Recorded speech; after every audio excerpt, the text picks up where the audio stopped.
oleh malaikat Yesus di dalam Bible itu, nggak mungkin mereka menjadi Kristen. Paling tidak mereka ateis ataupun mereka menjadi Islam. Itu sudah pasti. Karena narasi-narasi atau yang menjadi bahagian iman dari Kristen itu sebuah penyesatan. Ya, penyesatan. Apalagi ajaran yang disampaikan Paulus itu kontradiksi dengan ajarannya Yesus. Contoh kita komparasi ya, antara kitab Yohanes dengan kitab KPR 11 nomor 20. Dalam 2 Yohanes 1 nomor 7, si penyesat itu yang tidak percaya Yesus itu manusia. Dia si penyesat dan antikristus. Kalau nggak percaya Yesus manusia, datang sebagai manusia, dia si penyesat dan antikristus. Malah Paulus bersama dengan Barabas ketika di Antioquia dalam KPR 11. Dalam KPR 11 nomor 20 memperkenalkan kepada orang-orang di luar Yahudi bahwasanya Yesus itu Tuhan. Jelas kan? Siapa si penyesat yang dimaksud oleh Yesus? Si penyesat itu adalah Paulus yang memperkenalkan Yesus setelah Yesus diangkat ke langit sebagai Tuhan. Gitu loh. Jadi si penyesat itu siapa? Ada adik-adik hotel ini. Maka wajar dalam Matius 7 nomor 22-23 kalian yang diusir oleh Yesus. Dikatakan si pembuat kejahatan. Dienyahkan kalian. Jika kalian ingin membantah narasi-narasi dari kami, ya apalagi silakan naik adik-adik. Silakan naik, kita diskusi santun ya. Ini Komal Laipandi anti rungkat. Hati-hati Glenn. Kalau Glenn macam-macam narasiku lebih tajam. Ya, lebih tajam narasiku. Sakit kali hati kalian dengarnya. Gak percaya? Naik.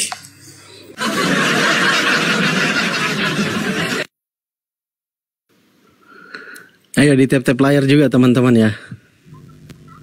Halo, selamat sore para penyembah manusia.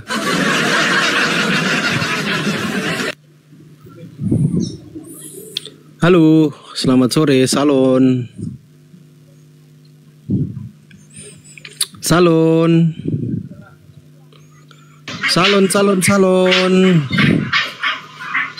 Oke.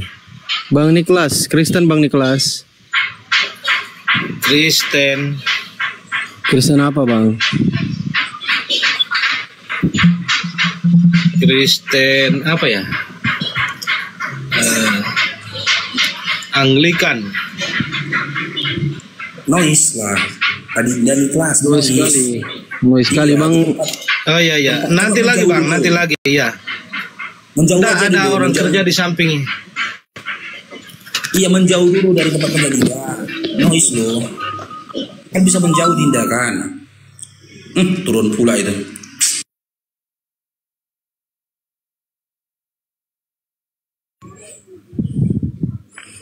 Cek 1 2 dicoba.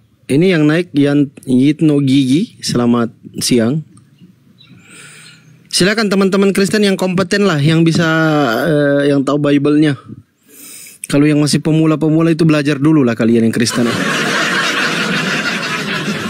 Nah, di sini bikin malu-maluin saja kalian. Memangnya ada hotel yang tahu malu, Laipandi? Ya nggak ada yang tahu malu memang. Kalau mereka ada yang tahu malu, nggak mungkin mereka siap kencing nggak cebok.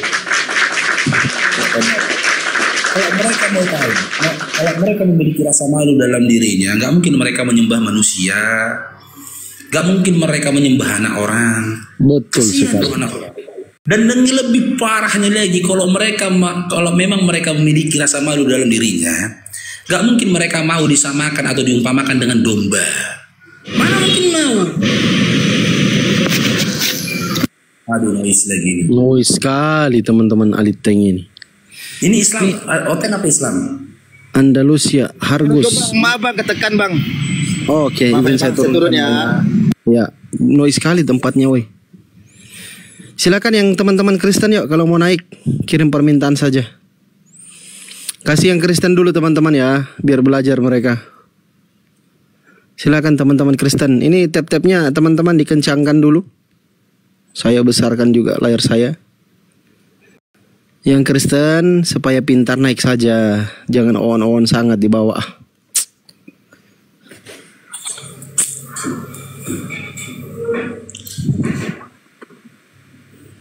Mana teman-teman Kristen, ayo.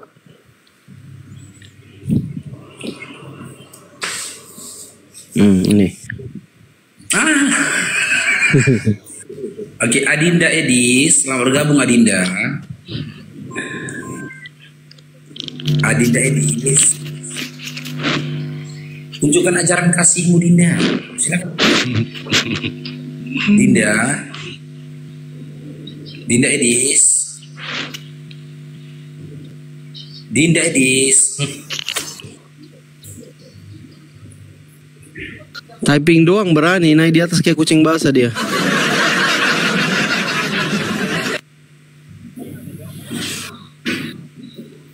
Memang Kristen kan ikut murid Yesus yang lari ketakutan. Sama-sama mereka ini dengan murid Yesus.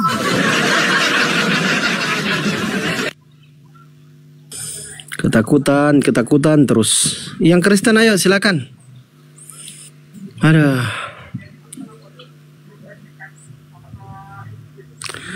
Kristen silakan naik para penyembah manusia.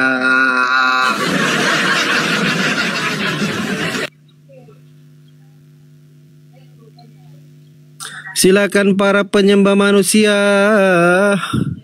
kirim permintaan belajar kalian di sini. Kirim permintaan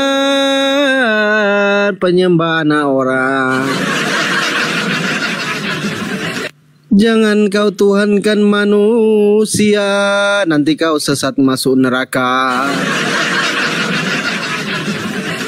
Jangan mentuhankan manusia, jangan tuhankan manusia. Silakan Lek Faruk, nggak mau ngomong dia, kaku mulutnya. Apa mau dibicarakan kepada orang yang bisu?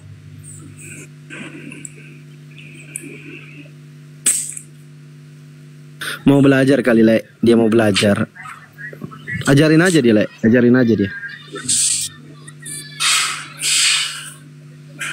Adinda Edis,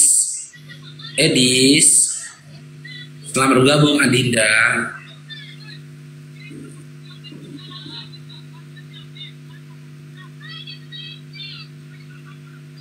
Bang Zuma buka komal dia, lepan dia. Iya, lah buka komal tadi. Dia mau report apa? Apa yang dia mau report? Nggak bisa. Dia banting pun kepalanya di tembok nggak akan bisa. Coba. Bang Edis mau dedak? Aku kasih dedak 1 karung mau ya? Aku kasih karung apa namanya? Bukan karung sih. Dedak 1 karung sama plastik. Kau makan campur dengan oli bekas. Ya mau ya? Mau ya? Iya biar jangan sembah anak manusia terus. Nanti masuk neraka. Ya, sabar ya. Ya jangan, nggak akan kuturunin sampai dia kabur sendiri. Biar ku ajarin dia. Coba berpikirlah dek ya. Begini ya, coba kau dengarkan baik-baik pesan saya. Menurut kamu, masuk akal nggak Tuhan itu lahir dari selangkangan perempuan?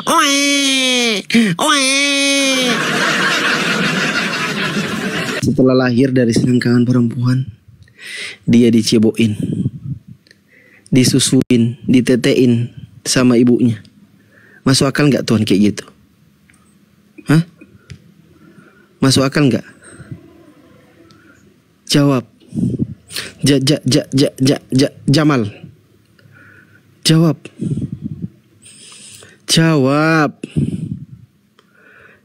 Mas. Loh kok nggak jawab Mas? Banyak kali moderator gue 30 orang. Hapus dulu ya. Nggak berani kau menjawab, hah? Nggak berani. Kau hanya buka mute tapi kau nggak menjawab, hah? Kenapa kau? Yesus itu ditetein sama ibunya. Kenapa kau tuhankan itu? Faruk coba terangkan dulu nama-nama Sukron Bang Stilo, nama-nama Al-Quran, nama-nama binatang. Kalau Alkitab nama-nama apa ini itu ini?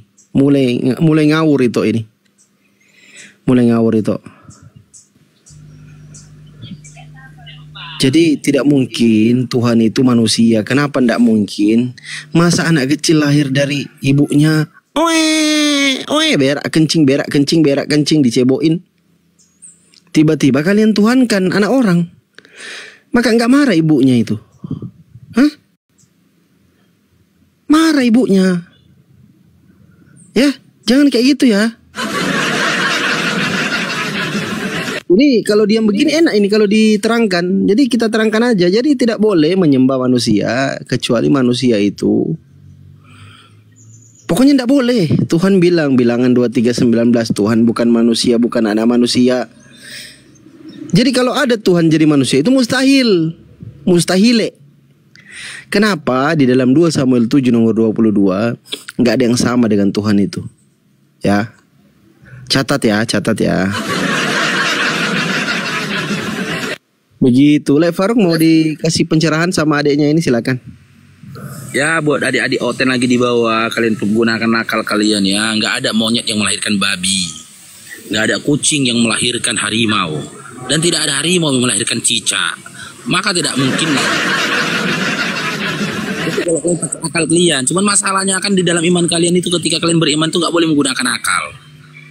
Kan gitu, gak boleh gunakan akal. Karena apa? Ketika kalian menggunakan akal, kalian akan tersadar bahwasanya kalian ditokoh-tokohi, ditipu sama siapa? Siapa yang menipu kalian? Ya, semua ambil andil. Paulus nipu, bapak-bapak gereja nipu, pendeta nipu, orang tua kalian pun ikut menipu kalian juga.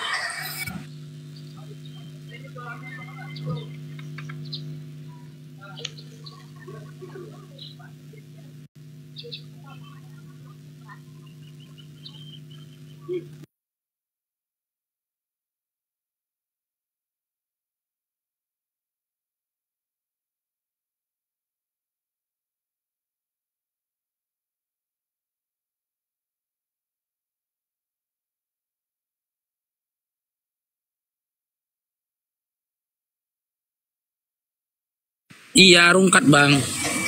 Nggak bisa, rupanya nggak bisa dia nggak ada tombol multinya.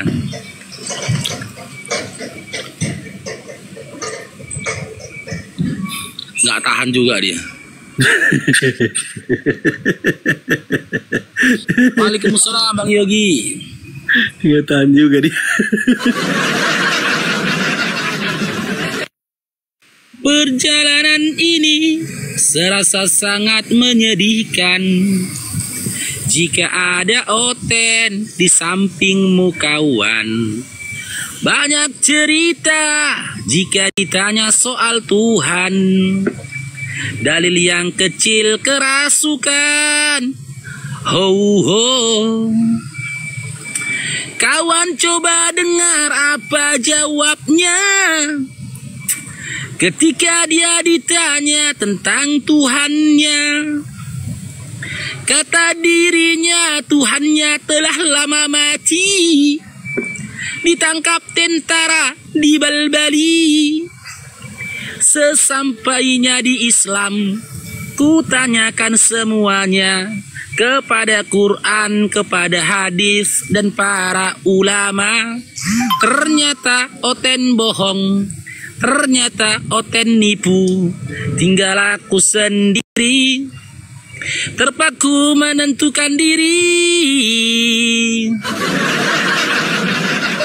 Ya jawabnya, kenapa Oten longor semua? Mulai bosan melihat tingkah Oten yang hidup selalu untuk memuaskan nafsunya, atau alam mulai enggan melihat tingkah Oten. Mari kita bertanya pada salib yang bergoyang. Oten longor. Coba kita kaji teman-teman ya. Perjalanan ini serasa sangat menyedihkan jika ada Oten di sampingmu kawan. Coba kita kaji. Menyedihkankah hidup kita ya ketika ada Oten di samping kita? Menyedihkan. Kenapa menyedihkan? Mereka hidup nggak ada gunanya teman-teman. Contoh nih teman-teman ya. Kalian bersahabat nih sama Oten. Ya kan, berdua kalian jalan sama Oten nih. Udah. Tiba-tiba dijegat kalian sama orang jahat, entah begal, entah apapun itu, kan gitu. Begalnya ini 2 orang. Harusnya kan 2 lawan 2. Cocok kan? Duel kalian gitu loh, lawan begal itu. Tapi itu mimpi kalian aja itu. Karena apa? Karena ketika kalian dijahatin orang dan kalian berteman sama Oten, Oten gak akan membalas perbuatan jahat yang diarahkan kepada dia. Karena itu yang diajarkan dalam Matius 5 nomor 39. Janganlah kamu melawan orang yang berbuat jahat kepadamu, melainkan jika ditampar pipi kananmu, berikanlah pipi kirimu. Dilihatnya kau dipukuli sama begal, ya ditontonnya aja kau nggak dibelanya kau. Penjeritlah kau kan, tolong Ten. Dia malah berdoa, cepatkan ya Tuhan. Begitu dia diajarkan dalam Matius 5:44. Kasihilah musuhmu dan berdoalah bagi orang menganiaya kamu. Dia dianiaya pun, dipukuli, dibel-beli, dirampok pun, dia cuma bisa berdoa saja. Nggak boleh dia melawan. Karena implementasi dari kasih itu dia cuma bisa berdoa saja, nggak boleh melawan. Sengsara nggak? Menderita nggak kalian berhidup berdampingan dengan Oten? Menderita. Gak ada manfaatnya. Bahkan andaikan kalian menikah sama Oten, berdasarkan kitab Matius 5 nomor 39 sampai 44-nya, andaikan kalian menjadi istri, diperkauslah kalian sama orang di dalam rumah kalian, ya, suami kalian yang Oten itu tidak bisa membela kalian, apalagi melawan orang yang hendak memperkosa kalian. Dia cuma bisa berdoa, cepat nembak, kata Otennya. Bininya diperkos, dia berdoa memperkos istrinya itu, cepat nembak. Itulah doanya Oten itu.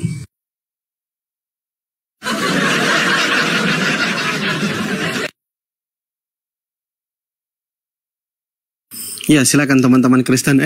Dikencangkan dulu tab-tabnya teman-teman ya. Ini baru 50k, ini ada 390 orang yang masuk Kristen-Kristen tapi nggak mampu ya. Nggak mampu naik. Kencangkan dulu tab-tabnya sampai 70k dulu teman-teman. Ya. Silakan kami kasih kesempatan kepada teman-teman Kristen yang berkenan untuk naik, kirim permintaan aja. Biar kami ajarin bagaimana caranya menyembah Tuhan yang benar. Ya, silakan teman-teman Kristen yuk yang mau belajar. Kirim permintaan aja ya yang Kristen ya. Yang Kristen kirim permintaan biar kami naikkan. Tai Opung Raja. Opung Raja silakan. Yang menyembah anak manusia silakan kirim permintaan biar kami naikkan.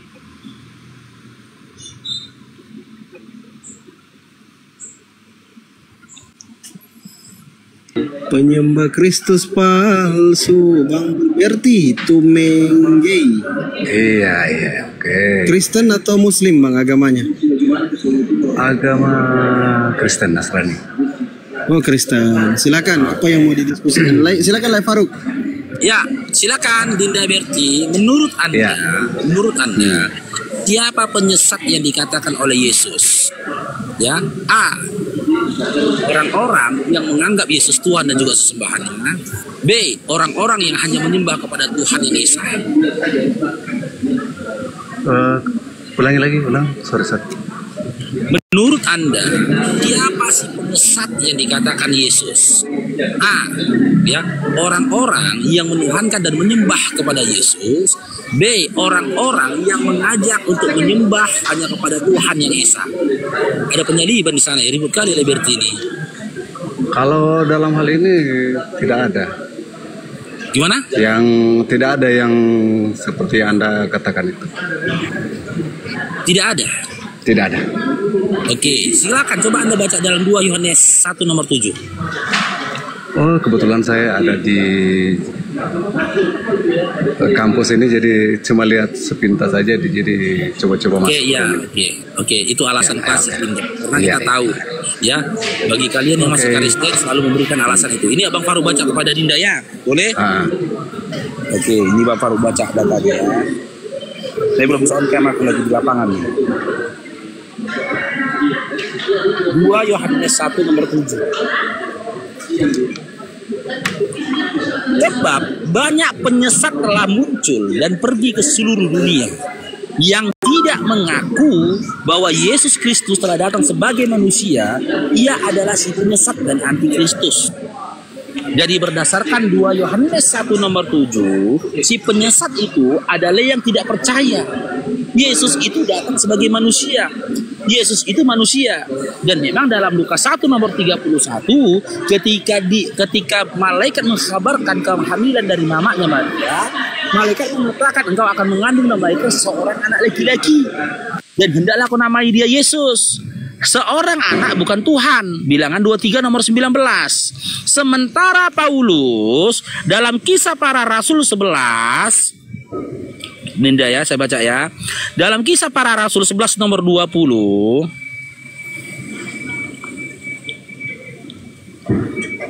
ya, yang isinya, akan tetapi di antara mereka ada beberapa orang Siprus dan orang Kirene yang tiba di Antioquia dan berkata-kata juga kepada orang Yunani dan memberitakan Injil bahwa Yesus adalah Tuhan. Sementara Paulus memperkenalkan kepada orang-orang Yesus adalah Tuhan. Berdasarkan perkataan Yesus, ya, nubuat yang disampaikan Yesus, si penyesat itu yang nggak percaya Yesus manusia. Sementara Paulus memperkenalkan Yesus itu sebagai Tuhan. Berarti siapa si penyesat yang dimaksud oleh Yesus? Silakan Dinda Berti. Siapa si penyesat yang dimaksud oleh Yesus? Berti? Dinda Berti, nggak ada suaraku ya? Ada, dia ke mute itu. Dibuka mute-nya Bang Berti.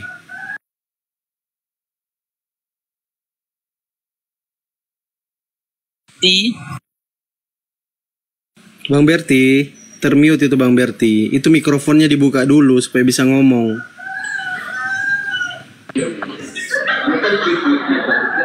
Halo. Oke, silakan Bang Berti. Oke. Setahu saya memang orang Kristen tetapi tidak mendalam ya. Tetapi sebagai orang Kristen pasti ada ilmu-ilmu yang saya ketahui walaupun cuma sedikit ya. Dalam keimanan saya kalau penyesat itu adalah iblis ya, itu saja. Halo. Ya, dasarnya apa? Dalilnya apa? Datanya di mana? Anda katakan si penyesat itu adalah? Iya, karena memang itu kepercayaan saya itu memang penyesat, ya kan? Itu iblis itu memang penyesat. Walaupun kita tidak baca Alkitab itu, tetapi sudah terprogram dalam pikiran kami yang mana penyesat itu adalah iblis. Pak Dinda ya, begitu. Berdasarkan Yohanes 8 ya, kalau Anda membaca dengan seksama ya, iblis itu adalah yang menginginkan kematian Yesus, yang menginginkan kebinasaan bagi Yesus. Maka iblislah yang menjadi bapakmu. Dan jika kamu baca dalam Matius 4 dan juga Lukas 4 ya, iblis itu yang menginginkan kebinasaan bagi Yesus juga ketika Yesus diminta oleh iblis untuk menjatuhkan dirinya dari atas bait Allah. Yesus tidak pernah mengatakan si penyesat itu adalah iblis. Tapi si penyesat itu ya, tetapi orang-orang menginginkan kebinasaan bagi Yesus, maka iblislah yang menjadi bapakmu. Sementara kalian teman-teman Kristen menginginkan kematian bagi Yesus dengan dalil kematian dari kayu salib untuk menebus dosa kalian, maka iblislah yang menjadi bapak kalian. Kalau soal itu cerita itu dicobai oleh iblis kepada Yesus itu kan di atas gedung itu kan. Ya kan, itu cerita lama itu.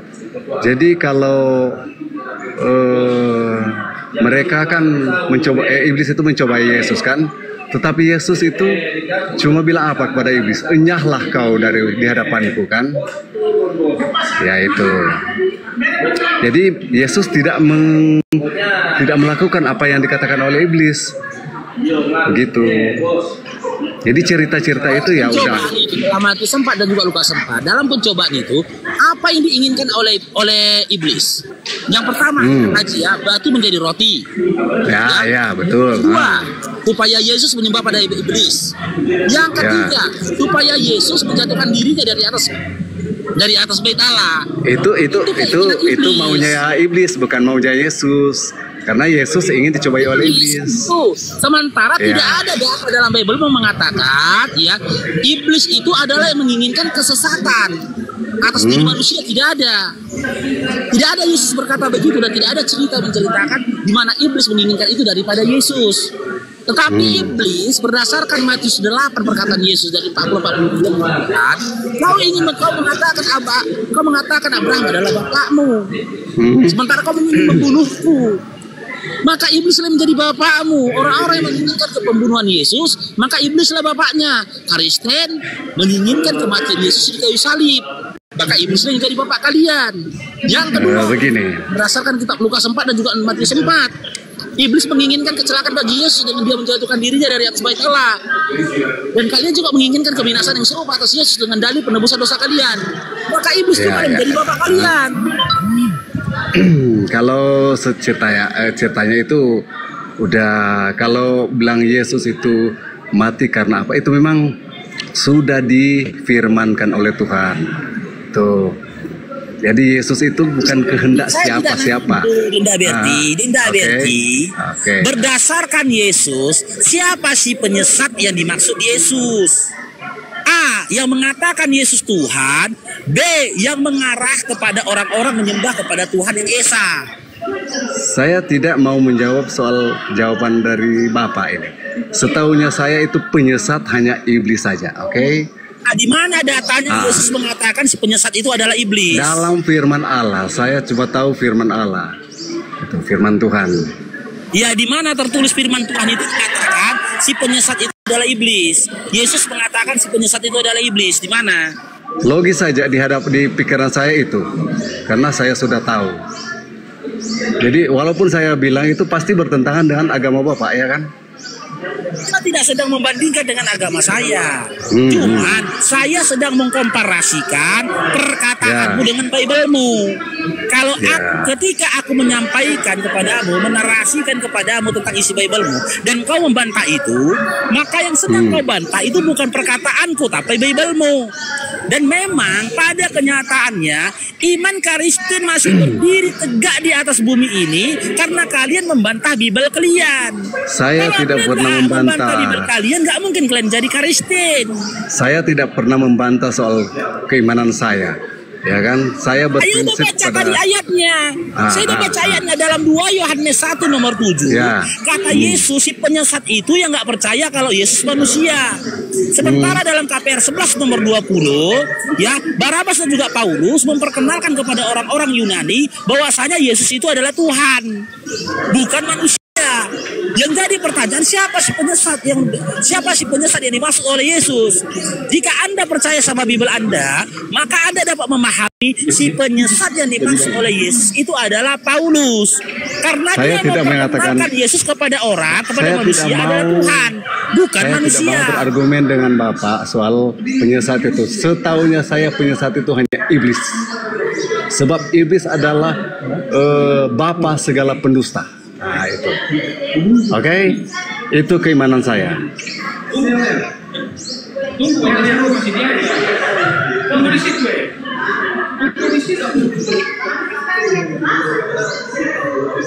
Halo. Antara si penyesat dan si pendusta itu berbeda. Kalau kita kaji lagi, Tuhan mau nanti. Kalau kau memang mengatakan si pendusta itu adalah iblis, kita kaji lagi, gitu loh. Tuhan itu pendusta. Kenapa dikatakan pendusta? Berbohong, ya. Saya tanya apa? Tuhan siapa yang ketika turun ke dunia pura-pura menjadi manusia? Itu sudah bertentangan juga. Dari keimanan Tuhan saya siapa yang ketika turun ke dunia pura-pura jadi manusia, pura-pura dilahirkan, pura-pura nenek, pura-pura kecil, pura-pura sedih, pura-pura lapar, pura-pura ditangkap, pura-pura dipukul, pura-pura meninggal. Tuhan siapa? Itu kata Bapak, tetapi keimanan saya tidak berkata demikian. Saya percaya bahwa itu adalah firman Tuhan yang harus digenapi. Ya. Itu. Jadi mungkin tanya, tolak ukur kepercayaan Anda berdasarkan apa? ya dengan firman Tuhan itu melalui firman Tuhan, karena sebelum terjadinya kelahiran Yesus Kristus itu sudah diwahyukan beribu-ribu tahun. Begitu. Di mana tertulis firman Tuhan yang menjadi iman Bapak tadi? Saya tidak mau berargumen soal ayat, tetapi saya sudah tahu, sudah difirmankan yang mana itu kelahiran Yesus itu sudah difirmankan, sudah diwahyukan. Jadi apapun kata Anda, Lepandi, ini namanya data versus congor, kayak gini diskusinya. Saya tidak mau, walaupun ada berkata tidak ada data, tetapi firman Tuhan itu sudah berkata demikian, begitu. Iya, berkata apapun apa? Firman Tuhanmu berkata apapun dalil Anda melalui kitab saya tidak mau menjelaskan kepada Anda yang mana saya tahu, tetapi saya sudah tahu semua itu. Berarti Anda membantah Bible Anda kan? Bukan saya membantah, saya justru yang saya bacakan di Bible Anda, tapi Anda membantah. Berarti Anda bantah bukan saya, tapi Bible Anda. Saya tidak mau menjelaskan kepada Anda, sedangkan Anda tidak percaya Bible saya, ya kan? Betul nggak? Sekarang saya tanya, apakah Anda percaya Bible Anda? Ya, saya percaya, jelas 100% saya percaya. Dalam Yohanes 17 nomor 3, Yesus mengatakan dirinya utusan. Apakah Anda percaya?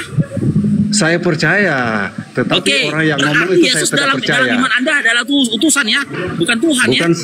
Itu semua utusan, mau nabi, mau raja, dia semua. Iya, berarti Yesus itu adalah utusan, bukan Tuhan kan? Saya sebagai pribadi berkata, dia sebagai utusan ya, dia sebagai nabi ya, dia sebagai raja di atas segala ya, dan amin. Oke, di mana datanya? Di mana datanya? Saya tidak mau berikan kepada Anda data yang konkret, ya kan? Karena sama saja. Kristen Dinda. Iya. Itulah alasannya Anda masih Kristen. Apapun kata Anda itu hak Anda. Masih asyik dengan angan-angan, cita-cita dan harapan Anda. Apapun kata Anda. Apapun kata Anda itu tidak mempengaruhi keimanan saya. Kata Bible-mu. Kata Bible-mu sehingga kau membodohkan dirimu karena Kristus. Begini, logika saja. Anda membaca Alkitab tetapi tidak percaya kan? Begitu. Anda Bible kitab suci Anda, tapi Anda tidak percaya Bible. Saya percaya 100%, tetapi tadi saya katakan, saya tidak membaca. Saya katakan, saya berikan Anda analogi ya. Saya berikan Anda narasi. Dalam 2 Yohanes 1 nomor 7, Yesus mengatakan si penyesat itu yang nggak percaya Yesus manusia. Anda percaya nggak? Anda baca tetapi tidak percaya kan? Saya tidak baca tetapi saya percaya. Anda percaya nggak? Saya percaya. Oke, tetapi Anda tidak percaya kan? Ya? Yesus manusia tetapi Anda tidak. Sekarang di KPR 11 kan? nomor 20 ya. Paulus memperkenalkan kepada orang-orang Yunani bahwasanya Yesus Tuhan. Berarti berdasarkan komparasi dari 2 Yohanes 1 nomor 7 KPR 11 nomor 20, si penyesat itu adalah Paulus. Anda percaya tidak? Anda percaya tidak si penyesat itu adalah Paulus? Anda percaya tidak berarti? Kalau Anda tidak percaya, ya si penyesat yang dimaksud oleh Yesus itu adalah Paulus, berarti Anda nggak percaya Bible. Yang Anda bantah itu bukan Babang Faruk, tapi Bible-mu. Hanya saja, ya kemunafikan begitu besar dalam diri kalian. Kalian tetap mengklaim, aku percaya Bible, aku percaya Bible. Padahal pada waktu yang sama Anda sedang membantah Bible Anda. Karena memang iman otentik itu dibangun setelah membantah Bible Anda sendiri.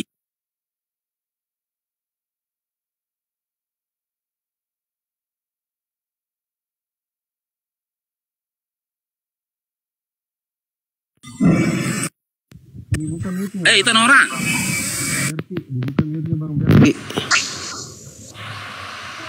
Bang Baron ini, Bang Baron Kristen. Di rumah lama kau? Iya, tapi diusir aku. Kok salah kau senyum-senyum kayak gitulah itu.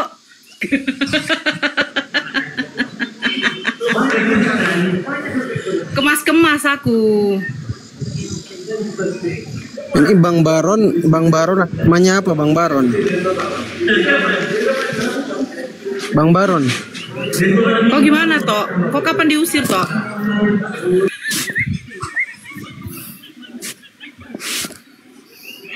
Bang Ben ini agamanya apa Bang Ben? Oh, Kristen. Oke, silakan. Apa itu? Silakan. Siapa yang menyesatkan Kristen sampai menyembah manusia? Silakan. Itu Mr. P itu siapa, Fandi?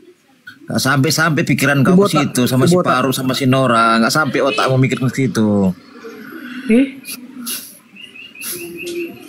Ya sampein lah. Gimana ceritanya? Apa yang ngomong sama orang-orang yang gak ada pengetahuan?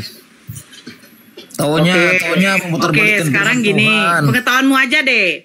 Ya, yang kau tahu Tuhan bisa mati. Gak sampai ke situ pikiranmu, Nora. Tuhan bisa mati enggak? Aduh, nanti aku jelaskan. Tuhan bisa mati enggak? Gak usah kau dikte aku. Tuhan bisa mati enggak menurut pengetahuanmu? Hah? Gak sampai pengetahuan kau di situ. Kau membaca Bibel, membaca Alkitab, hanya untuk memuaskan emosimu. Loh, tidak memuaskan kok masih dipuaskan? Yang dipuaskan itu hawa nafsu. Nah, sekarang pertanyaan saya, Tuhan kau bisa mati enggak? Tidak bisa mati. Tidak bisa. Terus yang mati di kayu salib siapa? Yesus sebagai manusia. Nah, dia bukan Tuhan berarti ya? Nah kan, kau gampang-gampang kan? Berarti. Udah, Nora, Parub, manusia menggampang-gampangkan. Pakai kesimpulan sendiri. Aku tanya begini.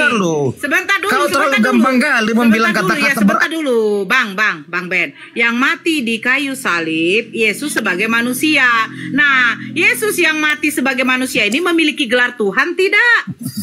Kau gampang-gampang kali buat kata-kata berarti. Memiliki itu kesimpulan gelar Tuhan tidak? Apa? Aduh, memang gitulah kualitas kau ya kan. Sebelum kau mengarah ke diskusi saja, kalimat kau aja tidak berkualitas. Begini, oke. Ya kan, Yesus, ya sebentar. Yesus bentar, berarti itu kesimpulanmu. Tunggu dulu. Yesus masih on. Yesus yang dilahirkan Bunda Maria. Nggak perlu ngomong sama kau, orang-orang mualaf macam kau, malu Islam. Dah, kan nggak perlu ngomong. Ya udah, tendanglah kau. Binatang, kayak begitulah kalau binatang. Binatang saya kasih. Yesus kan menyampaikan, menubuatkan anak manusia akan mati. Ya kan? Tapi Paulus mengatakan dalam 2 Korintus 11 nomor 26 yang mereka disampaikan atau diajarkan untuk mengkabarkan tentang kematian Tuhan. Paulus mengatakan yang mati Tuhan. Yesus mengatakan anak manusia yang mati. Kan gitu. Sementara Oten 50-50 mengatakan manusia sebagian mengatakan manusia, sebagian mengatakan Tuhan. Makanya kukatakan baik Yesus, Paulus, Oten itu sendiri, mereka mengambil bagiannya masing-masing dalam memahami agamanya dan juga memahami Bibelnya. Cakar-cakaran ini Yesus, Paulus, Oten, cakar-cakaran orang itu. Yesus mengatakan manusia, Paulus mengatakan Tuhan, Oten mengatakan sebagian manusia, sebagian Tuhan. Tuhan. Ya, Aspin. Cakar-cakar juga kau, Dek. Aspin. Oh, amang. Biadon. Ito. Asidang membuka levo. Gak ada. Kok sama kita ya? Gini loh, daripada kita yang rungkat, mending hostnya yang rungkat kan? Ayo. Aspin. Liona. Kak Liona. Halo, Kak.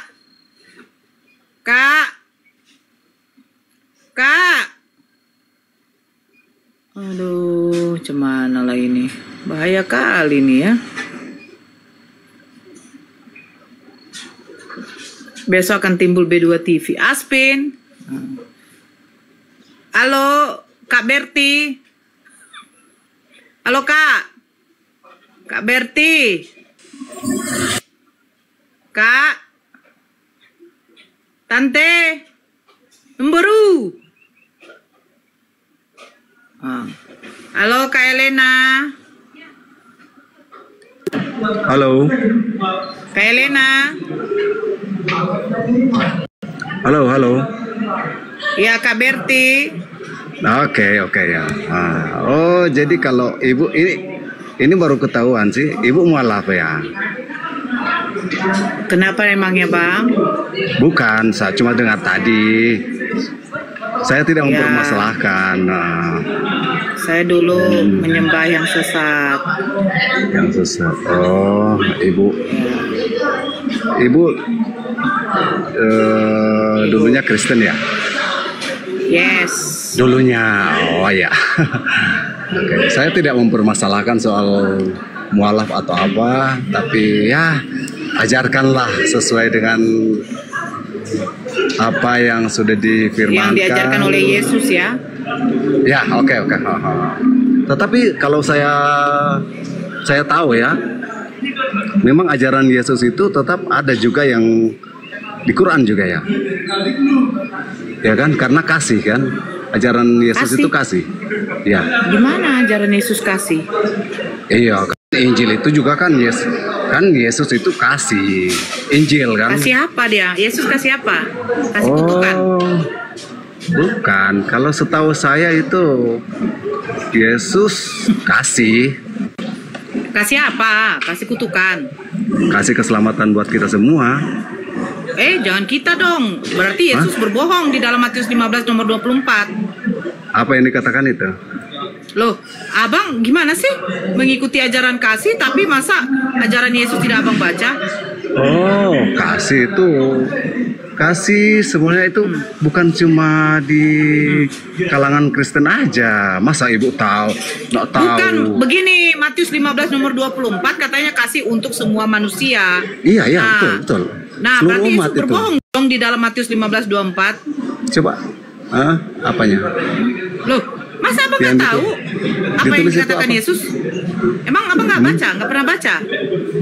Saya sering baca, Ya udah, tapi bukan coba cuma. ngomong. Loh, Saya Abang tahu bilang itu sering baca.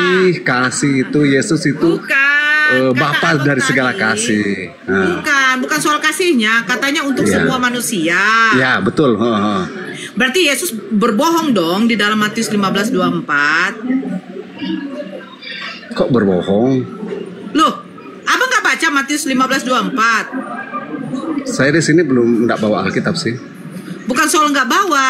Nah, Begini loh bang, apa abang yakin Yesus itu untuk semua manusia? 100%. Nah, berarti Matius 15 24 abang nggak baca dong.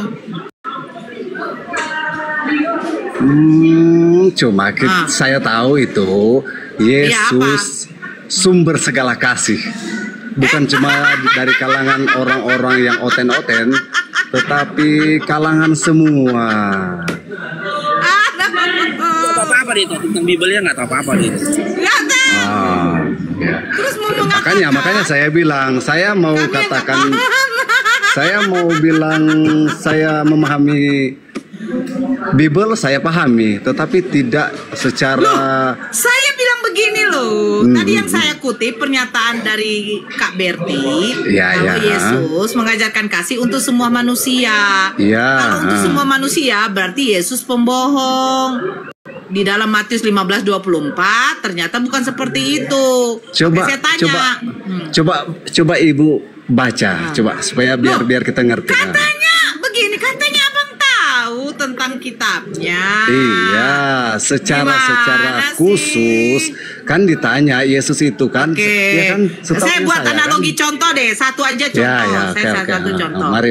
Nora membeli kue diberikan hanya untuk Bang Berti. Apakah berarti Bang Faruk boleh makan kue itu?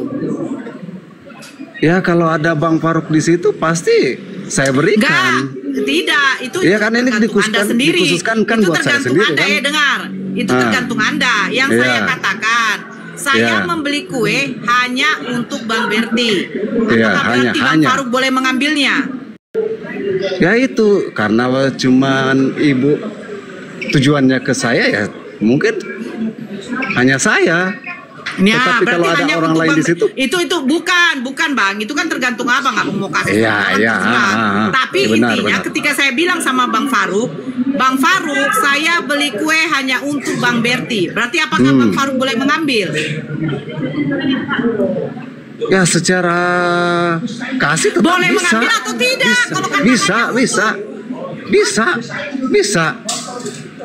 Pak Presiden Prabowo, presiden hanya untuk Indonesia. Bolehkah dia memerintah Amerika? Ya, secara negara ya cuma di Amerika aja, di Indonesia aja. Kata hanya itu berarti untuk bagaimana, Bang? Definisi hanya khusus pribadi atau berarti ya kan? Kalau saya membeli kue itu hanya untuk Bang Berti, kenapa Abang bilang bisa Bang Faruk mengambil? Sementara hanya itu berarti artinya khusus. Gimana Abang ini? Iya Ibu, kalau itu kan ditujukan ke seseorang, tetapi kalau banyak orang nggak apa-apa. Bang, ya kan? Abang paham nggak konteks kata? Nora ya, saya ngerti, kue hanya untuk Bang Berti. Apakah Bang Faruk boleh mengambil kue itu? Kalau soal kasih itu bukan secara saya tidak tanya logika begini. Saya tanya definisi hanya. Abang paham? Iya, hanya seseorang, hanya ya udah, berarti kalau saya mengatakan Nora membeli kue hanya untuk Bang Berti, apakah Bang Faruk boleh mengambil? Ya, secara... Jangan secara, Bang. Apanya? Enggak, boleh atau tidak? Kalau saya membeli kue hanya untuk Bang Berti, itu loh. Boleh nggak dia mengambil? Ya... Aduh, susahnya ya. Mungkin itu, mungkin. Inilah yang saya maksud. Sebenarnya simple loh. Kalau saya katakan sama anak saya, Nak, sepeda ini yang boleh pakai hanya abangmu ya.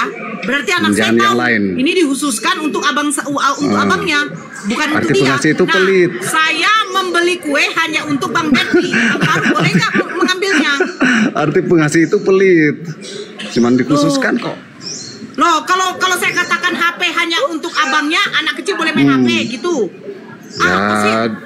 Ini kok bongok kali ya, ternyata ya. Saya pikir dia tahu arti definisi hanya gitu loh.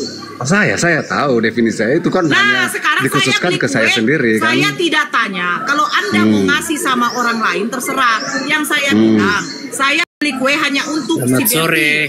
Apakah boleh si Faruk mengambil? Diam dulu lah, saya lagi ngomong. Apakah boleh si Faruk mengambil kalau saya hanya beli untuk kau? Ya, saya pribadi boleh. Bukan kaunya. Konteks katanya, kalimatnya. Iya, secara konteks memang ditujukan kepada saya, ya kan? Iya, berarti dia boleh nggak kalau si Faruk mengambil? Bang, kau nih botol atau bagaimana sih, Bang? Kata hanya aja tuh nggak tahu loh. Iya, saya tahu maksud dari Nah, kalau tahu saya tanya, Faruk boleh nggak mengambil kue itu? Kalau saya bilang tidak, bukan kaunya. Iya, kaunya.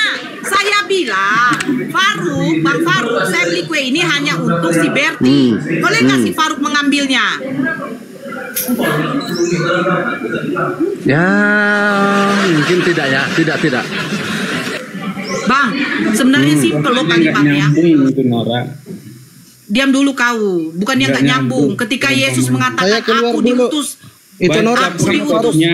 Saya di luar dulu. Diutus. Saya keluar dulu sebentar. Aku diutus hanya untuk domba yang sesat dari umatku. Siapa umatnya? Bani Israel. Nah, ketika dia dikhususkan hanya untuk Bani Israel, kenapa kalian Bani Kristen itu mengikuti Yesus? Sementara dia hanya dikhususkan untuk Bani Israel. Itu maksud saya. Kalian tak paham nggak definisi hanya? Kalau nggak paham, belajar dulu. Hafal nggak definisi domba tersesat? Hafal nggak pengertiannya apa? Domba tersesat dari umat Israel. Bukan, itu umat di luar Israel semuanya. Di mana dikatakan di luar dari Bani Israel? Makanya baca perikopnya, dibaca di mana datanya di luar dari Bani Israel? Jangan ambil satu-satu ayat. Di mana datanya dari di luar Bani Israel? Jangan ambil satu-satu ayat. Harus tunjukkan datanya. Ya tunjukkan di mana datanya.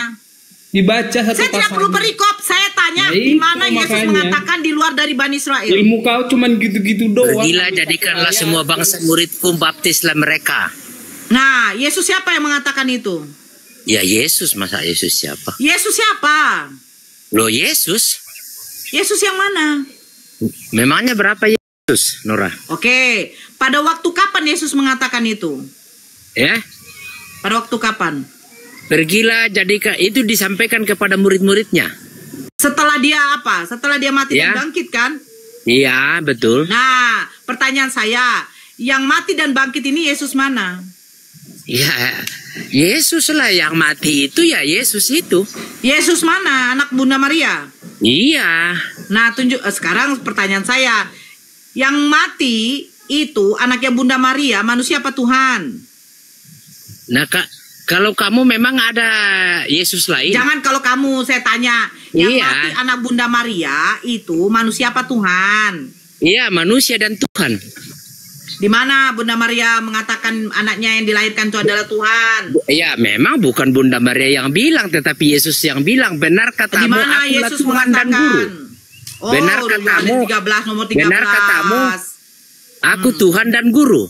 Di mana di situ dikatakan Tuhan? Adakah nabi yang mengatakan bahwa benar katamu, akulah Tuhan dan nabi dan Guru? Di mana dikatakan di situ Tuhan? Itu aja, Nora. Oke, saya terima. Oke. Berarti yang mati di kayu salib, yang mati di kayu salib kau tahu bahwa itu ada. Yang mati di kayu salib manusia apa Tuhan? Ya, yang manusia. Bukan Tuhan.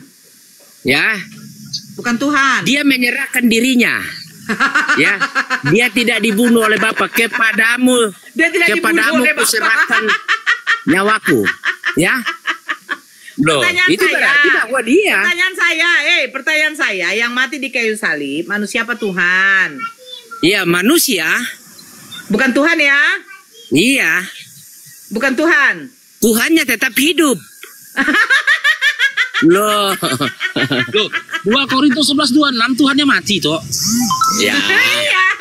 Iya, dia mati. Tuhannya mati. Mana bener ini? Omonganmu atau Bibelmu? Bibelmu bilang 2 Korintus 11 nomor 26 Tuhan kok mati. Iya, enggak apa-apa. Iya. Iya, silakan. Enggak apa-apa, yang benar mana? Iya. Nomormu yang benar atau Bibelmu yang benar? Yang penting kami yakini bahwa Yesus itu adalah anak Maria yang disalibkan, mati dan bangkit. Dia yang naik ke surga. Itu aja. Yang mati di kayu salib itu manusia Tuhan. Ya, tanya aja sama Yesus. Mobil saya mau datang ya sebentar. Tanya sama Yesus, apakah betul yang mati? Gitu Bang. Tanya sama Yesus. Tanya sama Yesus, apa betul kau yang mati?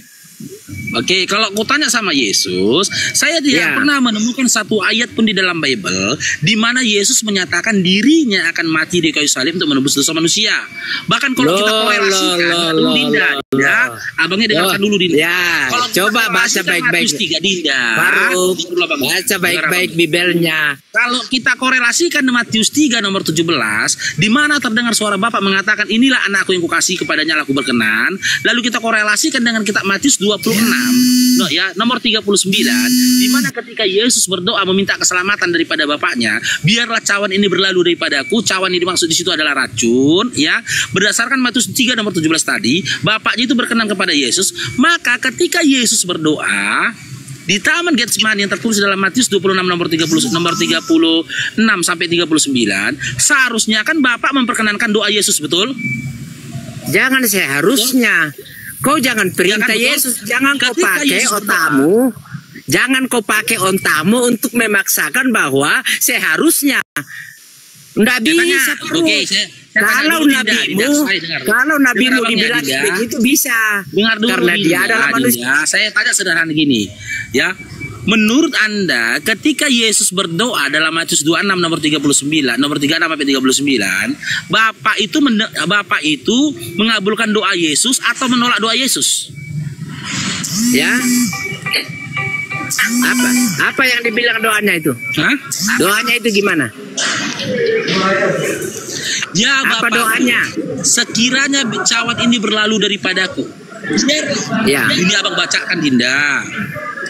Ya, Bapakku, sekiranya cawan ini berlalu daripadaku, ya, biarlah kehendakmu yang jadi, bukan kehendakku. Sementara dalam nomor 36-nya sampai 38-nya dikisahkan Yesus itu ketakutan. Dia resah, sedih, dia takut mati. Dia menyatakan dirinya takut akan mati. Lalu di tahun 39 dia berdoa. Ya, tapi dia jalani. Supaya dia diselamatkan dari kematian itu tadi. Jadi dia berdasarkan Matius 3:17, apakah mungkin Bapak menolak doa Yesus? Ya nggak mungkin, karena memang tujuannya datang untuk itu. Kan tujuannya datang untuk itu. Untuk menyelamatkan manusia, menggantikan manusia. Ya. Untuk menggantikan manusia. Ya. Nah, gitu. Cek. Paham kau, Faruk? Cek. Faruk, paham kau? Ya, silakan. Yesus itu pasrah. Yesus itu menerima apa keputusan Bapa. Ya, apa keputusan Bapa. Nah, dia diutus ke dalam dunia untuk melaksanakan apa yang menjadi tujuannya untuk datang ke dunia, menjadi manusia. Ialah harus menderita, harus mati. Kalau itu tidak terjadi, ya itu kok semakin mantap kalau ada kumismu. Saya nggak tanya itu ke kamu, Dinda. Yang saya tanyakan, ketika Yesus berdoa dalam Matius 26, meminta keselamatan pada Bapaknya dengan dia menunjukkan ekspresi ketakutannya akan kematian, ya. Menurutmu apakah Bapak menolak doa Yesus, tidak mengabulkan doa Yesus? Bukan menolak, tetapi karena memang tujuan itu. Karena itu Yesus mengatakan kehendakmu lah yang jadi. Oke, berarti Bapak lebih berkehendak. Oke, berarti Bapak berkehendak untuk Yesus mati di kayu salib. Betul sekali, 100% kau. Entasan kau ini karena kau memang kau sudah mulai mengerti, Pak. Berarti doanya Yesus ditolak oleh Bapak. Iya. Betul. Oke, doa Yesus ditolak oleh Bapak. Lantas bagaimana nasib kalian Kristen? Betul. Yesus kalau berdoa tidak dikabulkan oleh Bapak. Apalagi kalian Kristen pemakan babi. Mulailah kalian berpikir, gitu loh, merevisi iman kalian. Kalau Bapak mengabulkan, Yesus aja kata si Aksai, ya doanya itu tidak dikabulkan Bapak. Ya di mana Bapak sendiri mengatakan itu adalah aslinya dalam Matius 3:17. Ternyata ketika Yesus karena dia minta keselamatan, doanya Yesus tidak dikabulkan Bapak. Maka dipastikan ketika doa Yesus tidak dikabulkan oleh Bapak, Kristen pemakan B2 pun doa kalian tidak akan mungkin dikabulkan oleh Bapak jika kalian berdoa dengan nama Bapak. Kenapa? Karena Yesus sendiri, sosok yang katanya dia kasih, ya yang dia berkenan, dan yang dia utus dalam Yohanes 17:3, doanya tidak dikabulkan oleh Bapa. Ya, itu pahammu itu. Itu pahammu. Jadi wajarlah kalau kau keluar dari Kristen, karena memang otakmu itu memang seperti itu. Wajar kalau kau keluar. Saya tidak emosi. Hanya saya mau katakan bahwa pantasan kau keluar dari Kristen, ya murtad dari Kristen, karena memang kau paksakan otakmu dan kau pintar mempelintir. Gitu aja, Bang. Sekarang saya tanyakan. Saya mau katakan begini, Pak Rupiah. Semoga Tuhan memberikan hidayah kepada Dinda, ya, coba kau paparkan kepadaku, apa sih tolak ukur seseorang dikatakan keluar dari Kristen? Ya, apa tolak ukurnya seseorang dikatakan keluar dari Kristen? Apa tolak ukurnya? Oh, pertama, kau sudah tinggalkan Kristus ya. Oke. Nah, kalau begitu, gini itu Dinda, aja. kalau gitu, itu yang menjadi tolak ukurmu. Dinda. Karena setiap orang yang meninggalkan agama itu. Sekarang Dinda, kau berikan data sebagai penguat dari narasimu, orang yang meninggalkan Kristus adalah orang yang keluar dari Kristen. Di mana datanya itu, Dinda? Silakan. Ya. Di mana datanya? Kau keluar dari Kristus dan juga sekaligus keluar dari Kristen. Iya, di mana datanya itu? Orang yang keluar dari Kristen adalah orang yang keluar dari Kristus. Di mana datanya itu? Loh. Kau jangan belajar blow on ya. Ya, kau akan membohongi kata hatimu, Faruk. Pantas kau masih Kristen karena kau longor. Kau nggak tahu apa-apa tentang Bibelmu, ya? Kau nggak tahu apa-apa tentang Bibelmu. Kau ngomong dengan congormu aja. Cukup dinda ya, 27 tahun.